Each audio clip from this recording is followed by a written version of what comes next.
topic is energy flow.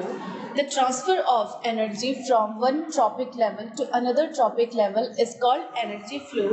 The flow of energy is an ecosystem is unidirectional, that is, it flows from the producer level to the consumer level and never in the reverse direction. Hence, energy can be used only once in the ecosystem. कि energy flow होता है कि जो हमारे tropic levels होते हैं, T1, T2, T3, T4, ये हो गए हमारे ट्रॉपिक लेवल्स, जिसमें हमारे फर्स्ट उसमें आएंगे प्रोड्यूसर्स आते हैं, देन हर्बीवोर्स, कार्निवोर्स, है ना। तो इस तरीके से हमारे ये डिवाइड होते हैं। इसमें क्या होता है कि जो एनर्जी का फ्लो हो रहा है वो यूनिडायरेक्शनल हो रहा है, यानी कि एक ही डायरेक्शन में एनर्जी का फ्लो हो रहा है। अगर यहाँ पे हमारे प्रोड्यूसर्स हैं तो इन पे कंज्यूम करने वाले आपके होंगे लाइक डियर, है ना, उसके ऊपर भी कंज्यूम करने वाले होंगे लाइक लायन वगैरह, ठीक है। तो इस तरीके से क्या होता है, जो एनर्जी फ्लो हो रही है क्योंकि यूनिडायरेक्शनल में हो रही है और एक ट्रॉपिक लेवल से नेक्स्ट ट्रॉपिक लेवल में एनर्जी का ट्रांसफर हो रहा है, क्योंकि प्लांट्स के ऊपर जो कंज्यूम करेंगे लाइक ग्रास शॉपर है, डियर है, तो ये एनर्जी क्या हो रही है, फर्स्ट ट्रॉपिक लेवल से ट्रांसफर हो रही है, देन इनके ऊपर कंज्यूम करेगा तो थर्ड लेवल में ट्रांसफर हो रही है, इसीलिए हम कहते हैं energy flow. Now trophic levels, first one is producer, herbivores, carnivores and top carnivores. तो इस तरीके से 4 ट्रॉपिक लेवल्स ही हमारे पास अवेलेबल होते हैं। ज़्यादा ट्रॉपिक लेवल्स अवेलेबल नहीं होगी क्योंकि एनर्जी लास्ट तक जाते जाते कुछ ही परसेंट रह जाती है जिसको कि वो आगे ट्रांसफर नहीं कर सकता है। 90% क्या करेगा, तो ऑर्गेनिज्म होंगे वो उसे यूटिलाइज कर लेंगे, लेकिन बाकी का जो बचा हुआ 10% है वो नेक्स्ट ट्रॉपिक लेवल में ट्रांसफर कर देते हैं।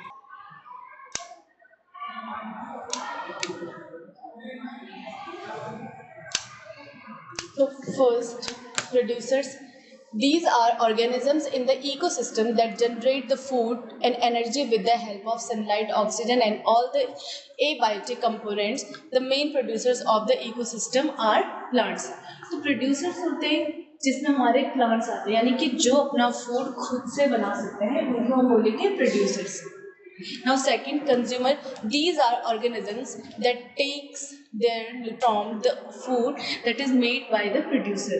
तो consumer होंगे जो कि consume करते हैं किसके ऊपर, producers के ऊपर, plants के ऊपर डिपेंड रहते हैं अपने फूड के लिए, उन्हें हम बोलेंगे कंज्यूमर्स। तो इनको 3 कैटेगरी में डिवाइड किया है, ठीक है। First one is primary consumer. These organisms feed directly from the producers. They are herbivores, animals like deer, rabbit, cow, buffalo and giraffes. ये सारे के सारे हमारे हो गए प्राइमरी कंज्यूमर्स जो कि प्रोड्यूसर्स के ऊपर डिपेंड करते हैं। Secondary consumers, these organisms feed on the primary consumers for their nutrition. These are carnivores and omnivores animals like crows, dog, cat and snake.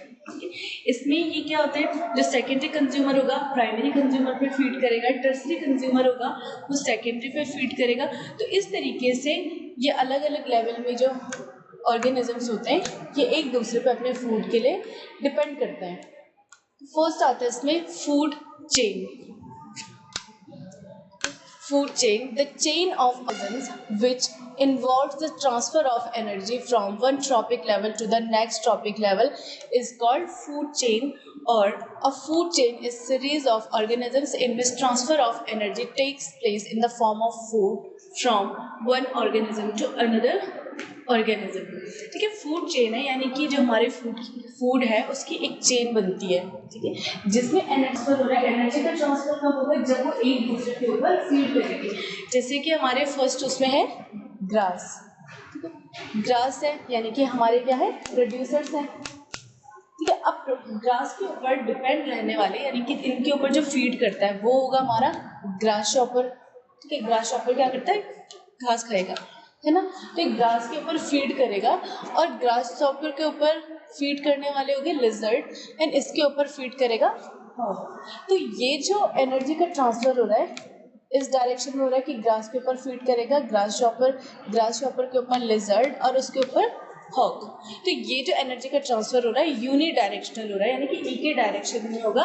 Energy flow कभी भी बाई डायरेक्शनल नहीं हो सकता, क्योंकि कभी ऐसा तो होगा नहीं कि किसी ऑर्गेनिज्म ने ग्रास के ऊपर फीड किया और वो ग्रास को वापस उड़ सकता है।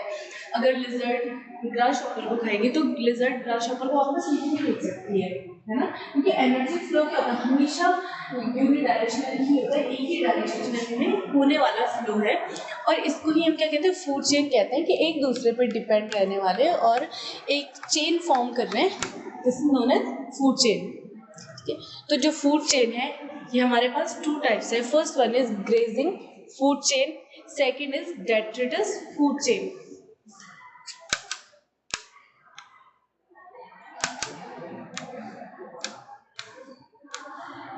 First one is grazing food chain. So the grazing food chain starts with the green plants as they are the producers and can perform photosynthesis. ठीक है, ग्रेजिंग फूड चेन जो हमारी टोटल सी फूड चेन है, जिसमें हमारे first क्या आते हैं, प्रोड्यूसर्स आते हैं, जो कि फोटोसिंथेसिस के प्रोसेस का यूज करके अपने लिए फूड बना सकते हैं, है ना। तो वो हो गए हमारे प्रोड्यूसर्स। ठीक है, तो प्रोड्यूसर हो गए। Then the energy is transferred from the green plants to the herbivores. In a grazing food chain, the sun is the ultimate or primary source from which energy transfer takes place. ठीक है, grazing food chain में क्या होगा, जो हमारे producers होते हैं जो कि अपना फूड खुद से बना सकते हैं, फोटोसिंथेसिस की प्रोसेस कर सकते हैं, इसमें भी क्या होगा, जो हमारे एनर्जी फ्लो हो रही है वो हमेशा यूनि डायरेक्शनल होगा। ठीक है, तो इसमें ग्रीन प्लांट्स के ऊपर जो डिपेंड कर रहे हैं वो हमारे क्या हो गए, प्राइमरी कंज्यूमर्स हो गए, यानी कि हर्बीवोर्स हो गए, उनमें एनर्जी का ट्रांसफर हो जाएगा। और इसमें जो मेन सोर्स है एनर्जी का वो हमारा क्या होता है, सन है। तो इसमें एग्जाम्पल है लाइक ग्रास। ठीक है, ये हो गया हमारा प्रोड्यूसर्स। तो इसके ऊपर डिपेंड करेगा हमारा डियर, और डियर के ऊपर फीड करता है हमारा लायन और tiger. This is grazing food chain.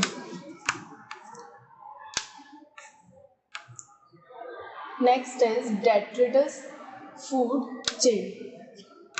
Okay, detritus food chain. The detritus food chain is a type of food chain that starts with dead organic matter. In a detritus food chain, the main source of nutrition is dead plant animals. The detritus food chain doesn't depend on solar energy. ठीक है, जैसे हमने देखा जो grazing food chain है वो sunlight पे depend करती है, उसका मेन जो सोर्स ऑफ एनर्जी है दैट इज सन। लेकिन डेट्रिटस में जो हमारा है उसका मेन क्या है, डेड ऑर्गेनिक मैटर है, इसमें सन का कोई रोल नहीं है, सोलर एनर्जी इसमें कोई भी इतना रोल प्ले नहीं करेगी। The organisms that gain their energy from the dead organisms of the plants और एनिमल्स आर नोन एज डेट्रीवोर्स और डिकम्पोजर्स। तो इसमें जो हमारे एनर्जी का मेन सोर्स है वो होंगे हमारे जो प्लांट्स हैं, एनिमल्स हैं, उनकी जो डेड मैटर्स होंगे वो ही क्या है ना, मेन सोर्स ऑफ एनर्जी है। ठीक है, ग्रेजिंग में हमारा सन मेन सोर्स ऑफ एनर्जी है और इसमें क्या होगा, हमारा जो डेड ऑर्गेनिक मैटर है। In detritus food chain, the energy is first transferred from dead remains of plants and animals to the decomposers, and then it transferred to the predators feeding on the decomposers. A detritus food chain is a food chain that starts with the dead remains of organisms as a main source of energy. ठीक है, तो इसमें main source of energy हमारा क्या होगा, dead and decaying matter of plants and animals. तो dead and decaying organic matter पे feed करते हैं हमारे micro organisms, and micro organisms पे फीड करेंगे डिकम्पोजर्स। तो ये हो गई हमारी detritus food chain and grazing food chain.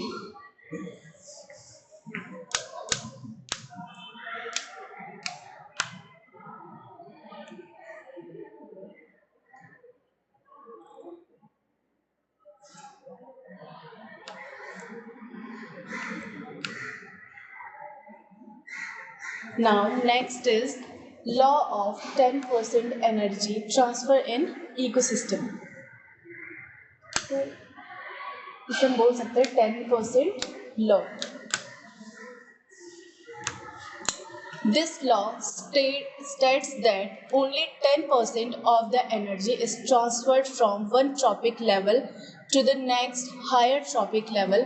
The remaining 90% of energy is lost as heat or is used in metabolic activities. This law was proposed by Lindemann in 1942. तो ये जो 10% लॉ है, ये लॉ क्या बताता है कि जो हमारा 10% एनर्जी होती है वो नेक्स्ट लेवल में ट्रांसफर कर दी जाती है। ये हो गया हमारा, ठीक है, ये हमारा क्या है, हमारे ट्रॉपिक लेवल्स को रिप्रेजेंट कर रहे हैं, ठीक है। तो इसमें क्या होगा कि जो इसका मेन सोर्स ऑफ एनर्जी है वो है सनलाइट, सोलर एनर्जी है। सोलर एनर्जी से क्या होगा, यहाँ से एनर्जी गेन करते हैं हमारे प्रोड्यूसर्स, यानी कि ग्रीन प्लांट हमारे क्या करेंगे, एनर्जी गेन करेंगे, ठीक है। एनर्जी गेन करने के बाद जो हमारे प्रोड्यूसर्स हैं उन पर डिपेंड होने वाले जितने भी ऑर्गेनिजम्स हैं, क्योंकि हमारे प्राइमरी कंज्यूमर्स हैं, वो एनर्जी क्या होगी, नेक्स्ट लेवल में ट्रांसफर हो जाएगी। जो 90% एनर्जी होगी प्लांट्स को अपनी प्रोसेसेस की यूज़ करेंगे, चाहे वो अपने फोटोसिंथेसिस की प्रोसेस में यूज़ कर रहे हैं। बाकी का बचा जो 10% होगा वो यहाँ से नेक्स्ट ट्रांसफर हो जाएगा। इसमें भी सेम प्रोसेस होगी कि जो प्राइमरी कंज्यूमर्स हैं 90% एनर्जी वो अपने वर्क के लिए यूज़ कर लेंगे एंड बचा हुआ 10% एनर्जी वो नेक्स्ट लेवल में ट्रांसफ़र करते हैं। तो इस तरीके से 10% एनर्जी नेक्स्ट लेवल में, नेक्स्ट ट्रॉपिक लेवल में ट्रांसफ़र होती है, जिसको हम बोलेंगे 10% लॉ, ठीक है। कि 10% लॉ ये बताता है कि हमारी 10% एनर्जी है वो नेक्स्ट ट्रॉपिक लेवल में ट्रांसफर हो जाती है और बची हुई 90% जो एनर्जी होती है उसको खुद यूज़ कर लेते हैं।